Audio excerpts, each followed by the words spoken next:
नमस्ते दोस्तों। आज की वीडियो में हम बृहस्पतिवार व्रत कथा यानी कि गुरुवार व्रत कथा एवं पूजा विधि के बारे में जानेंगे। आइए सुनते हैं कथा। प्राचीन समय की बात है। एक राज्य में एक बड़ा ही प्रतापी तथा दानी राजा राज्य करता था।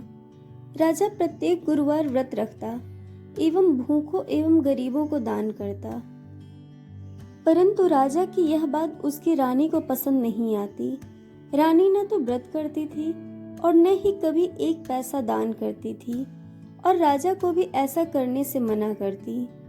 एक बार राजा शिकार खेलने चले गए। घर पर रानी और एक दासी थी। उसी समय गुरु बृहस्पति देव एक साधु का वेश बनाकर राजा के यहाँ भिक्षा मांगने आए। साधु ने जब रानी से भिक्षा मांगी तो वो कहने लगी, हे साधु महाराज, मैं इस दान और पुण्य से तंग आ गई हूँ। आप कोई ऐसा उपाय बताएं जिससे कि ये सारा धन नष्ट हो जाए और मैं आराम से रह सकूं। बृहस्पति देव ने कहा, हे देवी, तुम बड़े विचित्र हो। संतान और धन से भला कोई दुखी होता है? अगर तुम्हारे पास अधिक धन है तो इसे शुभ कार्यों में लगाओ, कन्याओं का विवाह करवाओ, विद्यालय और बाग बगीचे का निर्माण करवाओ, जिससे तुम्हारे दोनों लोग सुधरें। परंतु साधु की इन बातों से रानी को कोई खुशी नहीं हुई। उसने कहा, मुझे ऐसे धन की आवश्यकता नहीं जिसे मैं दान दूं और जिसे संभालने में मेरा सारा समय नष्ट हो जाए। अब साधु ने कहा, यदि तुम्हारी ऐसी इच्छा है तो मैं जैसा बताता हूँ तुम वैसे ही करना। बृहस्पतिवार को तुम घर पर गोबर लीपना, अपने केशों को पीली मिट्टी से धोना, केशों को धोते समय स्नान करना, राजा से हजामत बनाने को कहना, भोजन में मांस मदिरा का सेवन करना, कपड़े धोबी के यहाँ धुलने को डालना। इस प्रकार तुम्हारे 7 बृहस्पतिवार करने से तुम्हारा सारा धन नष्ट हो जाएगा। न कहकर साधु रूप में आए बृहस्पति देव जी अंतर ध्यान हो गए। साधु के कहे अनुसार रानी केवल 3 बृहस्पतिवार ही हुए थे कि उसकी समस्त धन संपत्ति नष्ट हो गई। भोजन तक के लिए भी राजा का परिवार तरसने लगा। तब एक दिन राजा ने रानी से कहा, हे रानी, तुम यहीं रहो, मैं दूसरे देश जाता हूँ। यहाँ सब लोग मुझे जानते हैं, इसलिए मैं यहाँ कोई छोटा कार्य नहीं कर सकता। ऐसा कहकर राजा परदेश चला गया। वहां वह जंगल से लकड़ी काट कर लाता और उसे बाजार में बेचता। इस प्रकार वह अपना जीवन व्यतीत करने लगा।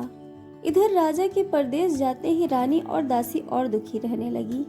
एक बार जब रानी और दासी को 7 दिन तक बिना भोजन के रहना पड़ा तो रानी ने अपनी दासी से कहा, हे दासी, पास के नगर में मेरी बहन रहती है, वो बड़ी धनवान है, तो उसके पास जा और कुछ लेकर आ ताकि थोड़ा बहुत गुजर बसर हो जाए। दासी रानी के बहन के पास गई। उस दिन बृहस्पतिवार था और रानी की बहन उस समय बृहस्पतिवार व्रत की कथा सुन रही थी। दासी ने रानी की बहन को अपनी रानी का संदेश दिया, लेकिन रानी की बड़ी बहन ने कोई उत्तर नहीं दिया। जब दासी को रानी की बहन का कोई उत्तर नहीं मिला तो वह दुखी हुई और उसे क्रोध भी आया। दासी वापस आकर रानी की सारी बातें बताई।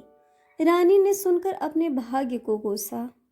उधर रानी की बहन ने सोचा कि मेरी बहन की दासी आई थी, परंतु मैं उससे नहीं बोली, इससे वह बहुत दुखी हुई होगी। कथा सुनकर और पूजन समाप्त कर वह अपनी बहन के घर आई और कहने लगी, हे बहन, मैं बृहस्पतिवार का व्रत कर रही थी, तुम्हारी दासी मेरे पास आई थी, परंतु जब तक कथा होती है तब तक तो उठते हैं और न ही बोलते हैं, इसलिए मैं नहीं बोली। कहो, दासी क्यों गई थी? रानी बोली, बहन, तुमसे क्या छिपाऊं, हमारी ऐसी दुर्गति हुई है कि हमारे पास खाने तक को अनाज नहीं था, इसलिए मैंने दासी को तुम्हारे पास भेजा था। कहते कहते रानी की आंखों में आंसू आ गए। उसने दासी समेत अपने आप को पिछले 7 दिन से भूख रहने की तक की सारी बात अपनी बहन को विस्तार पूर्वक सुना दी।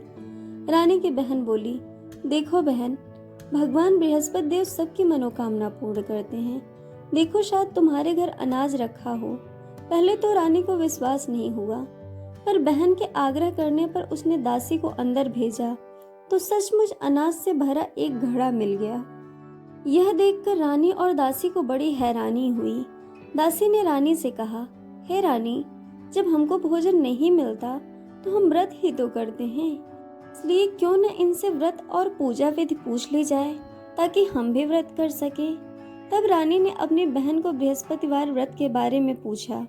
उसकी बहन ने बताया, बृहस्पतिवार के दिन चने की दाल, गुड़ और मुनक्के से भगवान बृहस्पति देव के केले की जड़ में पूजन करें तथा दीपक जलाएं, व्रत कथा सुने और पीला भोजन ही करें। इससे बृहस्पति देव प्रसन्न होते हैं। रानी और दासी को व्रत और पूजन की विधि बतलाकर रानी की बहन अपने घर लौट गई। 7वें रोज जब गुरुवार आया तो रानी और दासी ने निश्चय अनुसार व्रत रखा। घुड़साल में जाकर चना और गुड़ बिल्लाई और फिर उसकी दाल से केले की जड़ तथा विष्णु भगवान का पूजन किया।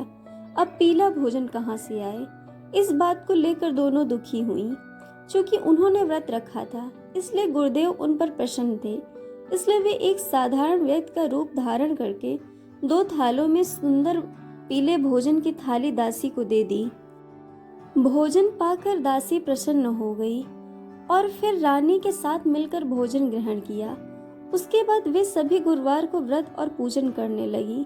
बृहस्पति भगवान की कृपा से उनके पास फिर से धन संपत्ति हो गई, परंतु रानी फिर से पहले की तरह आलस्य करने लगी। तब दासी बोली, देखो रानी, तुम पहले भी इसी प्रकार आलस्य करती थी। तुम्हें धन रखने में कष्ट होता था, इस कारण सभी धन नष्ट हो गया था, और अब जब भगवान गुरुदेव की कृपा से धन मिला है तो तुम्हें फिर से धन रखने में आलस्य होता है। बड़ी ही मुसीबतों से हमने धन पाया है, इसलिए हमें दान पुण्य करना चाहिए, भूखे मनुष्यों को भोजन कराना चाहिए, धन को शुभ कार्यों में लगाना चाहिए। इससे तुम्हारे कुल का यश बढ़ेगा, स्वर्ग की प्राप्ति होगी, पितृ भी प्रसन्न होंगे। दासी की बात मानकर रानी अपने धन को शुभ कार्यों में लगाने लगी, जिससे कि पूरे नगर में उसका यश फैल गया। दोस्तों, आपको कथा कैसी लगी ये हमें कमेंट करके जरूर बताइएगा, और चैनल को सब्सक्राइब, वीडियो को लाइक और शेयर करना बिल्कुल मत भूलिएगा। वीडियो देखने के लिए आप सबका बहुत बहुत धन्यवाद। भगवान बृहस्पति आप सबकी मनोकामनाएं पूर्ण करें। जल्द मिलेंगे एक और नई कथा के साथ।